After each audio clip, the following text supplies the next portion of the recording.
നമസ്കാരം. മാസം 8,500 രൂപ പാവപ്പെട്ട സ്ത്രീകളുടെ അക്കൗണ്ടിലേക്ക് ഘടാഘട് എന്ന പോലെ വന്നു വീഴുമെന്ന രാഹുൽ ഗാന്ധിയുടെ ഇലക്ഷൻ വാഗ്ദാനത്തിൽ വീണ ജനങ്ങൾ മണ്ടന്മാരായി. നിരവധി പാർലമെന്റ് മണ്ഡലങ്ങളെ സ്വാധീനിച്ചുകൊണ്ട് 8,500 രൂപ മാസം കിട്ടുമെന്നുള്ള ഗ്യാരണ്ടി കാർഡുകൾ കിട്ടുവാൻ വേണ്ടിയുള്ള അപേക്ഷാ ഫോം വ്യാപകമായി വിതരണം ചെയ്ത കോൺഗ്രസ് നടത്തിയ ഓഫർ നാടകം പുറത്തു വരുമ്പോൾ ജനാധിപത്യത്തിൽ വിജയത്തിനായി മാത്രം നടത്തിവരുന്ന വില കുറഞ്ഞ ഒരു അധ്യായത്തിന് തിരശ്ശീല ഉയരുകയാണ്. ഈ പ്രവൃത്തി 120-ാം വകുപ്പിന്റെ ലംഘനമല്ലേ എന്നും വോട്ട് ചെയ്യാൻ കൈക്കൂലി വാഗ്ദാനം ചെയ്യുന്നതിന് തുല്യമല്ലേ എന്നും ചോദിക്കേണ്ടതായിരുന്നു. രാഹുലിന്റെ പ്രസംഗം കേട്ട തങ്ങൾക്ക് എല്ലാ മാസവും 8,500 രൂപ കിട്ടുമെന്ന് കരുതി വോട്ട് ചെയ്ത നിരവധി സ്ത്രീകൾ കോൺഗ്രസ് ഓഫീസുകളിൽ പൂരിപ്പിച്ച ഫോമുമായി ഗ്യാരണ്ടി കാർഡ് ലഭിക്കുന്നതിനായി എത്തി എന്നുള്ളതാണ് മാധ്യമങ്ങൾ റിപ്പോർട്ട് ചെയ്തിരിക്കുന്നത്. നരേന്ദ്രമോദിയെ തോൽപ്പിക്കുവാൻ സകലവിധ ആയുധങ്ങളും എടുത്ത് പയറ്റിയിട്ടും കൂടാതെ പ്രതിപക്ഷത്തെ എല്ലാവരും ഒരുമിച്ച് നിന്ന് പരിശ്രമിച്ചിട്ടും വിജയിക്കില്ല എന്ന് ഉറപ്പായ കോൺഗ്രസ് അവരുടെ ഏറ്റവും വലിയ തറവേല ഇവിടെ കളിച്ചു എന്ന് വേണം കരുതാൻ. എന്തുകൊണ്ടാണ് കോൺഗ്രസ് ഈ നാടകം സധൈര്യം നടപ്പാക്കിയതും ഭരണകക്ഷിയായ BJP അത് കണ്ടില്ലെന്ന് നടിച്ചതും?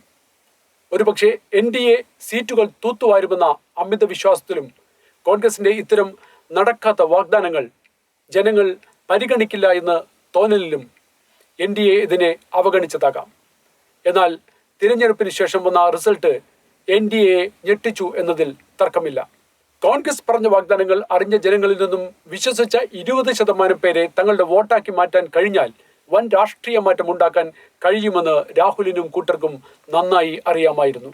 ആ പ്രഹസനത്തിൽ പാവപ്പെട്ട ജനങ്ങൾ വീഴുമെന്നും ജനങ്ങളിൽ നിന്നും അപേക്ഷാ ഫോമുകൾ സ്വീകരിച്ചവർക്കും ഉറപ്പായിരുന്നു. രാഷ്ട്രീയ കളികൾ അറിയാത്ത സാധാരണ ജനം തീർച്ചയായും രാഹുലിന്റെ 1 ലക്ഷം രൂപ പ്രതീക്ഷിച്ചു കാണും. ഗ്രാമങ്ങളിലെ സ്ത്രീകളെ സംബന്ധിച്ചിടത്തോളം ഈ തുക വളരെ വലുതാണ്.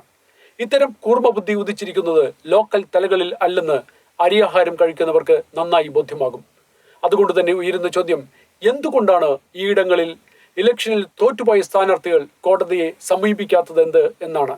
സ്വാഭാവികമായും ദേശീയ പാർട്ടി എന്ന നിലയിൽ തങ്ങളുടെ നിർണായകമായ മണ്ഡലങ്ങളിൽ പ്രത്യേകിച്ച് UP-യിൽ തോൽവിയുടെ കാരണം കണ്ടുപിടിക്കാൻ കുത്തിയിരുന്നു പഠിക്കേണ്ടതില്ല എന്ന് NDAക്ക് വ്യക്തമാകുന്നുണ്ടെങ്കിലും അവരും ഇപ്പോൾ ഇക്കാര്യത്തിൽ നിസ്സംഗരാണ്.